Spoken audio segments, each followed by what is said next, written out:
Hi, everyone, and a very warm welcome to our breakout session. As you know, in this day, Data Ecosystems Day, we also want to give opportunity to, well, go a little bit more into the details of individual topics. And I'm very happy to welcome you here in this breakout session, which basically looks into GAIA X and also the integration to the IDS architecture that we have heard of earlier today. I'm really happy that it's not me who is basically walking you through this breakout session, but I'm supported strongly by my colleague, Anna-Maria Schleimer. She is, one must say it like that, one of the true assets of making sure, let's say, that IDS and GAIA fit together. And this is what we have in mind today. We will organize the breakout session in this way that we jump back and forth between myself and Anna, and Anna will also introduce herself later on when I hand over the word for the first time to her. But before I do that, let me briefly outline what we have in mind with our breakout session. So, as you know, GAIA X has been mentioned quite a couple of times during this Data Ecosystems Day already.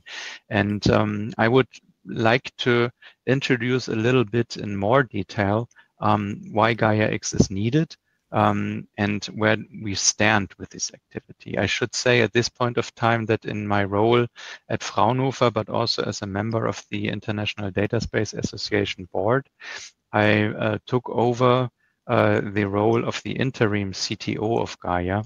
And in that role, I'd like to, as I said, outline a couple of fundamental ideas and objectives to you. Then, as I said, well, how does, let's say, both things fit together? We have heard that earlier on, as mentioned, that IDS was mainly created 4 years ago, and we did already go a good part of the way to make data spaces happen. And I'd like to, or we would like to stress in this item of the agenda a little bit more what that really means, that IDS is one puzzle piece of the overall GAIA picture. And then, of course, we would like to take up the questions that you probably have. Well, what does it mean for me as an organization, as a company, and how can I get engaged? Right. If we look a little bit into what is GAIA, this is the point in time where I like to hand over for the first time to Anna. And please, Anna, the stage is yours. Thank you. So, hi everybody. My name is Anna-Maria Schleimer. I'm a research assistant at Fraunhofer ISST in the data business department. And yeah, I spent my time in the IDS research projects as PMO and also in different GAIA X activities. So now we start a survey because we want to make the breakout session a little bit more interactive and know about you. So the first question is, yes, if you have heard of GAIA X, so probably if you are interested in this event, it's, you have likely heard of it, but yes, I see there is also someone who says, no, I don't have heard of it. So, yeah, I'm also happy it works. So just to get a short impression, we can see that, most of you have heard of GAIA X. And so our next question is, if you have really understand what GAIA X is all about. So,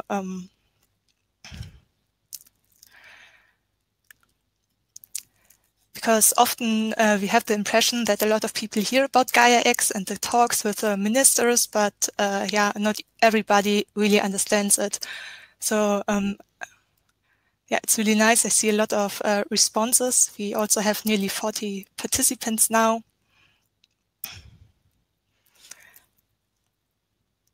And yeah, maybe everybody has heard of it, but most people are not sure. So we can just add our next introduction question. If you think GAIA X is important for you or it will provide somehow value for your business. So It's really nice. So I give you a few seconds because there are interesting changes. And so to keep it short, we see that not everybody is really sure if GAIA-X provides value or has really understood it. So therefore, Boris Otto will give you some further insights into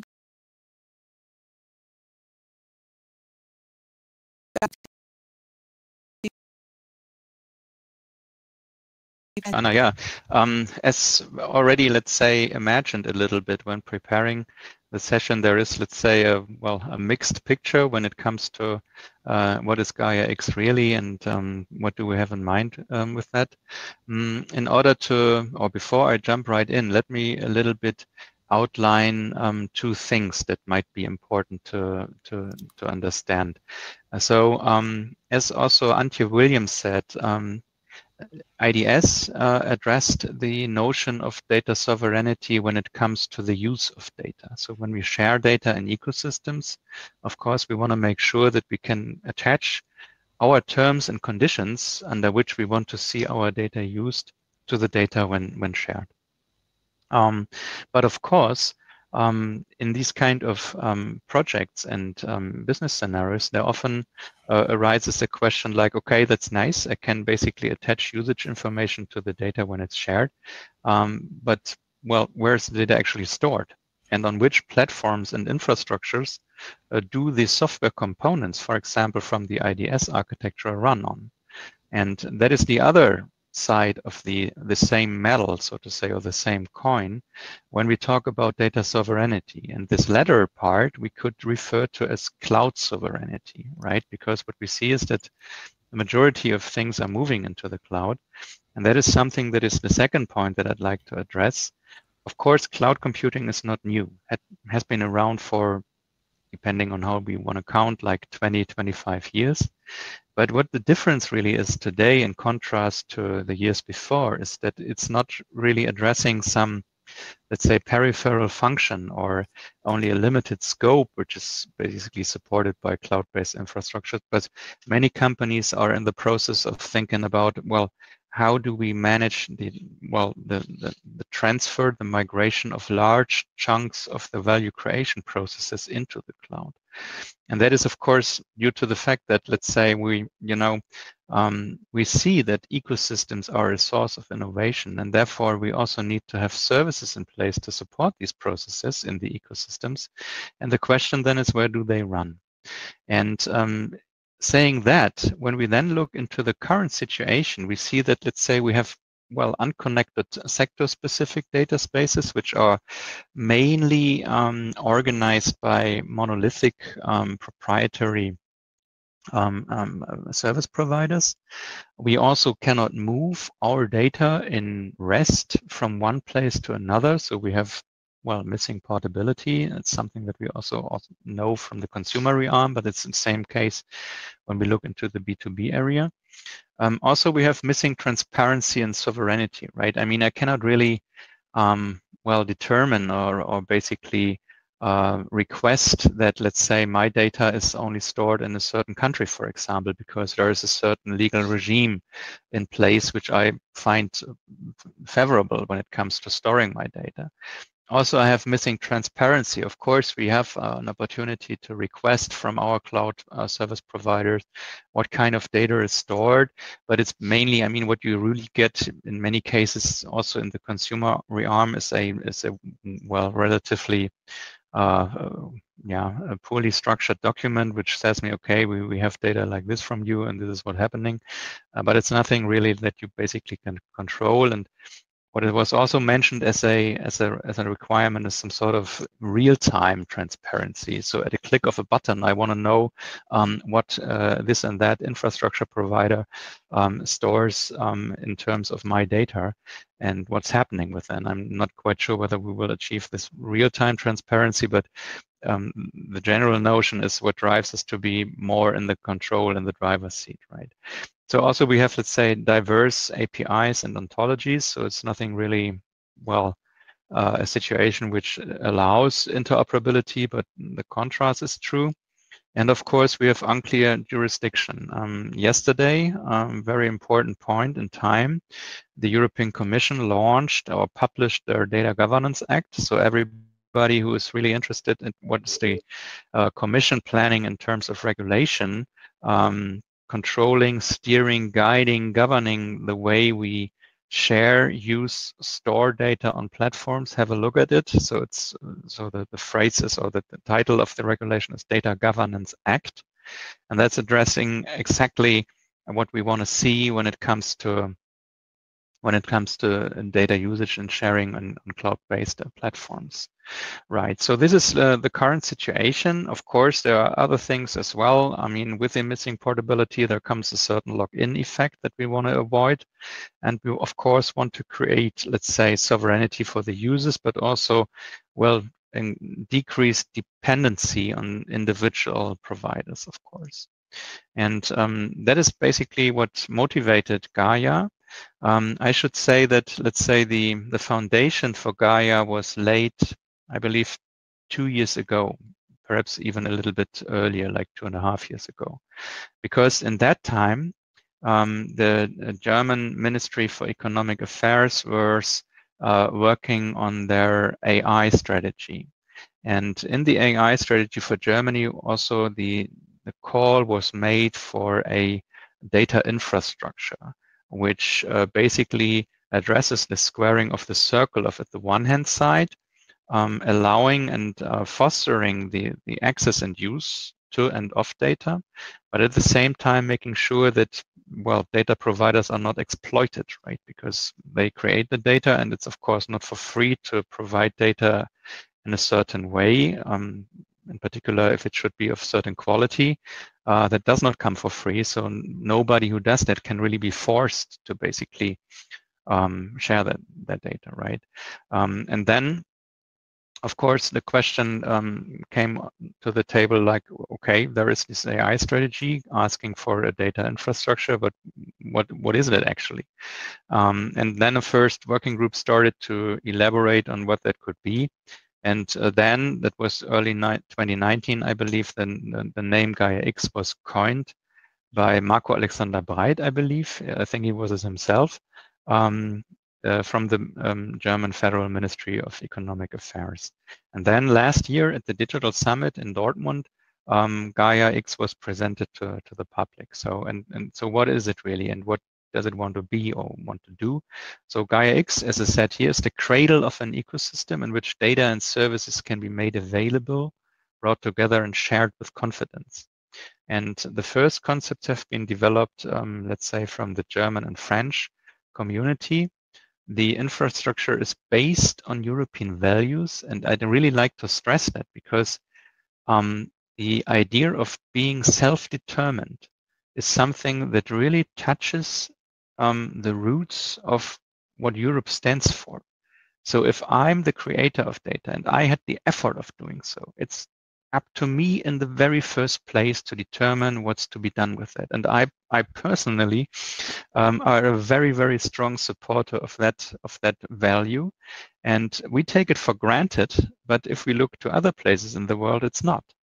What we also see is that, let's say, this idea is, let's say, quite appealing in other places of the world. I mean, Iris Plöger mentioned earlier on GDPR. Of course, there are other regions in the world which do not fall, of course, under the regime of GDPR. But what we see is that even there it's taken up, because companies and individuals alike like the idea of being not exploited in terms of data, right? Yeah.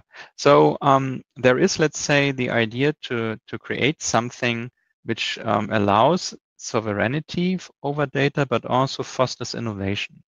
And I should say at this point in time that GAIA X will not, let's say, be a European cloud service provider.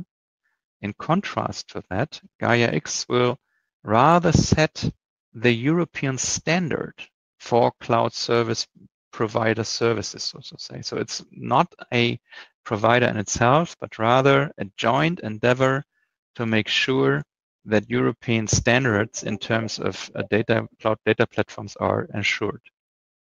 Yeah, and how does it look like? You might have heard about of this, let's say, well, X-like architecture picture. Important to note in this view graph is the fact that GAIA-X for the first time has in scope not only the data service level or layer, sorry, in an architecture, which I mentioned earlier on, which has also been addressed by the IDS Association over the past years, but also the infrastructure layer, because in the end, well, it's, as I said, it's two sides of the same coin. And also let me stress the fact that at the Digital Summit, which I mentioned earlier on, that took place last year in Dortmund, Angela Merkel herself said, she didn't use terms like architecture or value chain, but she says Europe should have the ambition to be able to act in a sovereign manner across this entire stack, to do it all on its own. I think it's something like she said. And she's right, because I mean, we can call for data sovereignty, but we have no tools in place to actually live up to that expectation, then it's not worth saying it, right? So yeah, as I said, the GAIA-X architecture brings these two sides together. I'd like to stress this, let's say this, this four bold services in the center, like sovereign data exchange and identity and trust. These are the federated or federation services, sometimes called, which make sure that this federated ecosystem of various service providers that adhere to the GAIA-X standard can work as one, right? Because I mentioned that earlier, I truly believe in federation and decentralized setup. But as we all know, it's not the less complex design, right? Because you have different entities, different nodes, different connectors, and they need to find themselves. They need to make sure that they speak the same language in terms of protocol and also semantic standards. And also you need to make sure that they can trust each other. And therefore we need to have these federation services in place. As you might know, there is a first version of the architecture documents out there, which were published on the 4th of June earlier this year, and we will have a next version up and running, I should say, or ready by at the end of March. So the architecture document, but I will come to that later on. Right. So in the end, the business value is that GAIA-X, and that was something that Antje also mentioned,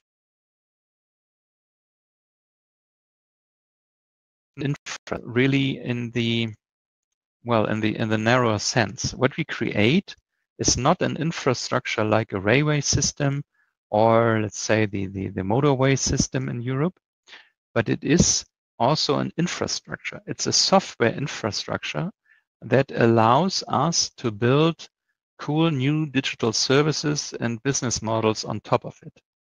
And I stress this notion of an infrastructure, not because I like the term so much. We all know that it's really, well, not the most attractive terminology, but because the entire GAIA-X endeavor also behaves this way, like an infrastructure, in economic, but also, let's say, also operational terms. So in order to build this infrastructure or to run business models on it, the infrastructure has to be there first, right?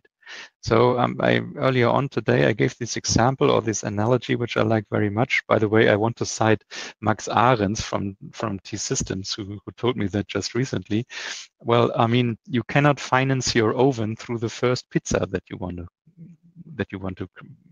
to make, right? So the oven has to be there first, and the question is who's paying for the oven, right? And that is something that we need to have in mind, because on top of that, then digital services and business models can evolve.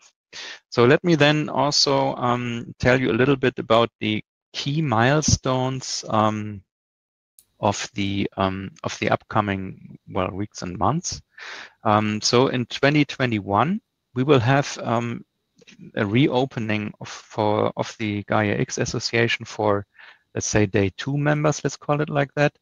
As mentioned earlier, we have now, let's say, got the confirmation from more than 180 or so organizations across the globe to join GAIA, but I should say that the GAIA-X association has not yet obtained its full legal personality, which is a specificity of the legal form. It was mentioned earlier that it's created under Belgium law as a non-for-profit organization, and this specific legal form requires the approval of the Belgian king. And the Belgian king did not find the time so far to make a stamp on our notarial deed document. But that is going to be happening soon, and then it's basically in full-fledged operations and also obtained its full legal personality. Then by the end of March, that is what I mentioned earlier on, we want to have new releases of the key technical documents, and I'd like to invite everybody to join in this, become a member of the association in order to do so. We wanted to have then by, let's say, the middle roundabout of the second quarter, the federation services specified in detail, and in parallel also start implementing them as open source. That is quite important. And then in the middle of the year, by June, we will have the first regular General Assembly. And then all the members are, of course, entitled to vote for the composition of the board of directors. So everybody who wants to be a board member, please join us, make your organization join, make sure that if you want to become board member, that you have your headquarter in Europe. That's the constraint that we had in mind. Yes, so that's basically it. So that we have the first versions of the federation services. So remember these 4 services in the middle of the X-like architecture. And yes, with that, I'd like to hand over to Anna. Anna, please. Great, thank you very much. And yeah, so after we heard about the vision and the mission of GAIA-X, we go one step further and have a look at the relation to the international data spaces. And although the breakout session here is titled IDS integrates into GAIA-X, it's important that both initiatives are constantly evolving, and there is not only one who's simply put into the other. It's more a mutual development. So, and in the IDS, we have, a lot of different assets. First of all, it may seem obvious, but both ones share a vision of, data sovereignty and sovereign data sharing.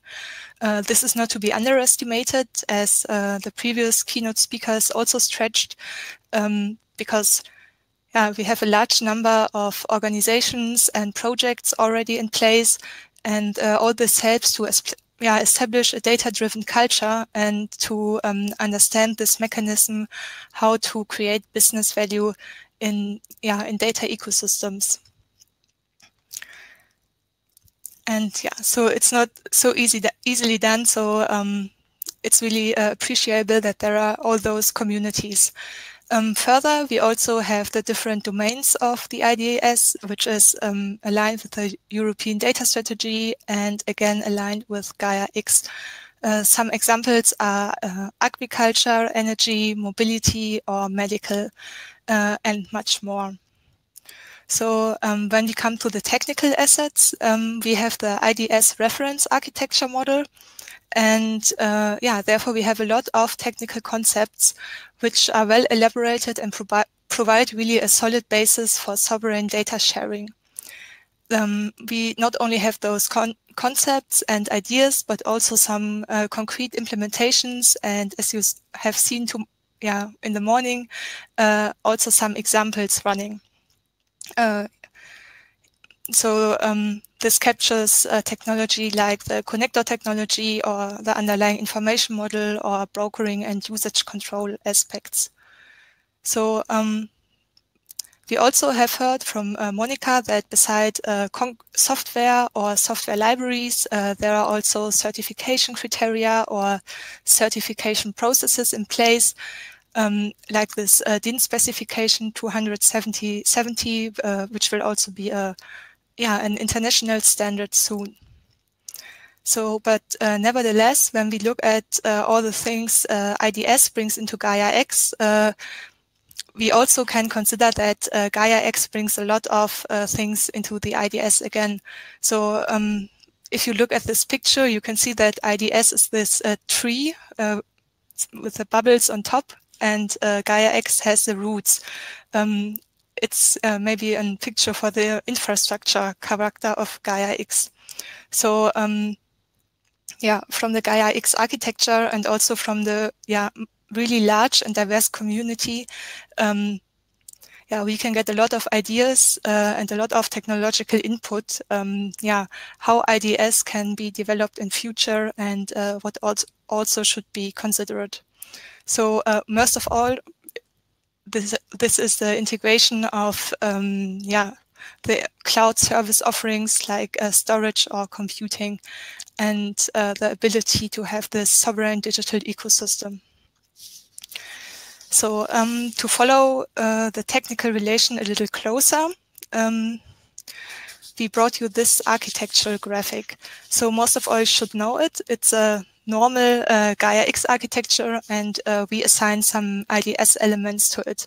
So maybe some are quite obvious, for example, the certification criteria, which may be reused. But today I want to focus on two main aspects. This is first, the federated services, and second, the role of the IDS connectors. Due to the short time we have, we cannot mention everything in detail today. Okay, so what is first important for me is that if you consider the GAIA-X architecture, we see the IDS components overall and in every place. Often I see pictures where IDS is only somehow in the data ecosystem, or maybe only in a small part of the data spaces. But for example, especially from a security perspective, sovereign data exchange is something that reaches down the whole architecture stack, and is not only restricted to a small functional area. So first, when we look at this federated services, which are supposed to connect the data and infrastructure ecosystem, we see that nearly every IDS element that acts as an intermediary, for example, the broker or the vocabulary provider or information model, is also located in the federated services. So especially the federated catalog is really similar to the concepts we have of a broker and the underlying information model. So the broker, as we also have heard in this coffee break, is like a metadata registry, like the yellow pages where you can find your data. In GAIA-X, you can, in the catalog, again, you can find your services in it, like in the yellow pages. So there are some elaborated conceptual foundations and also technologies that can be reused. Let me also stretch the information model, which is about the semantic description of resources. And it is similar, or has the main function in GAIA-X. Here it is important that IDS mostly, obviously dealt with data assets, and in GAIA-X also service assets and service providers are available that need to be described properly. So at the GAIA-X summit last week, you could see first examples of those descriptions that were integrated in the GAIA-X demonstrator. It was called Minimal Viable GAIA. We also have some similarities in the technologies to that, because there has been an architecture decision that the GAIA-X self-descriptions are encoded in the JSON ID serialization of RDF. And this is in line with a common practice for IDS self-descriptions and IDS message headers. it presents nicely how IDS and GAIA-X have the same core ideas and can be complement each other and enriched. So a further example, which is also an architecture decision, is the REST API descriptions, which both initiatives are currently actively developing. So the second aspect I wanted to point out is the role of connectors, which you can see in the middle here. And if you speak in the terms of security and certification, IDS are security gateways. So as they work in containers, and also I have a look at the time, so so they use container technology and are designed like an own protected environment where apps can run into. And this means if you compare it to the GAIA-X terms, that we can say that a connector could or can perfectly fit into a GAIA-X node where service assets can be placed upon. This means the connector is somehow a container where we can run a service sovereign and with applied usage control into. And so if we take this picture of a container and see it as placed on a GAIA-X node and having the services in a connector as further GAIA-X services, which can be also cascading, then we can see the opportunity how existing connector technology can help establishing this sovereignty also in GAIA-X and also for maybe other assets. So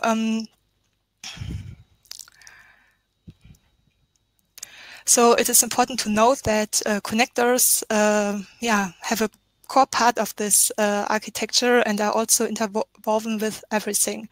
So so my bottom line here is to see data sovereignty and the different elements not only restricted to a small space, but also in the infrastructure ecosystem. So it is also important to stretch that the IDSA and the IDS research projects committed to open source software. So as you have heard before, open source is also a core aspect of GAIA-X, which is also a commonality and also one of the next steps that you can maybe consider if you want to find out more about the technologies in place. So, and I have a look at Boris, maybe for the glimpse at the time. Should we directly come to an end? Yeah, I'm not sure whether you can hear me. Anna, can you hear me? Because I have, let's say, a blurred picture here. Can you hear me, Anna?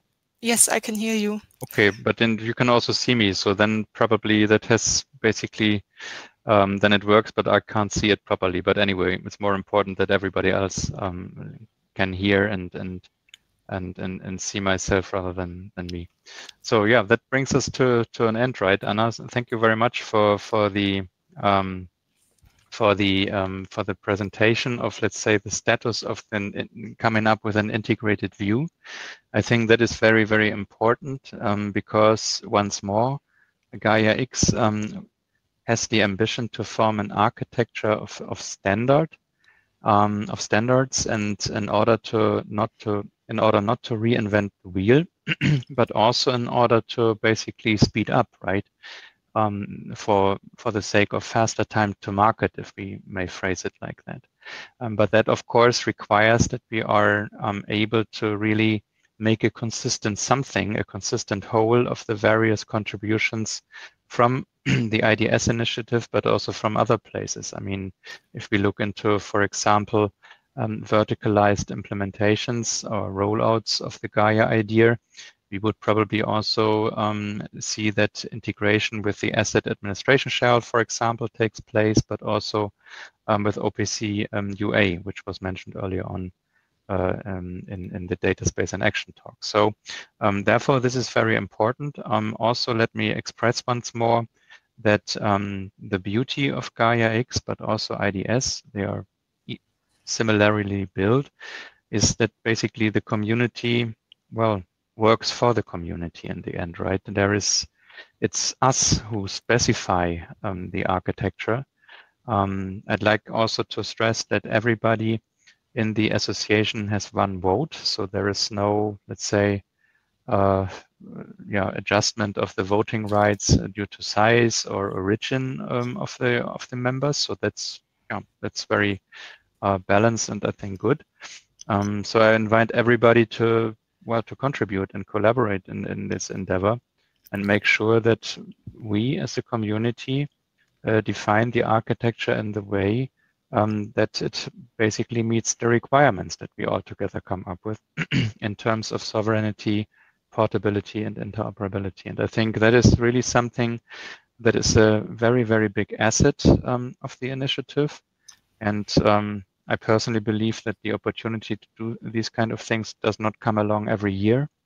So the opportunity to do it is right now. And yeah, let's just take it, carpe diem, so to say, and let's all work on this together. And with that, I'd like to thank everybody for participating in this session. Anna, once more, thank you very much for this insight into how these things can integrate. It is one of the key activities in the next days and weeks. And yeah, hope to see everybody soon. Thank you very much. Thank you.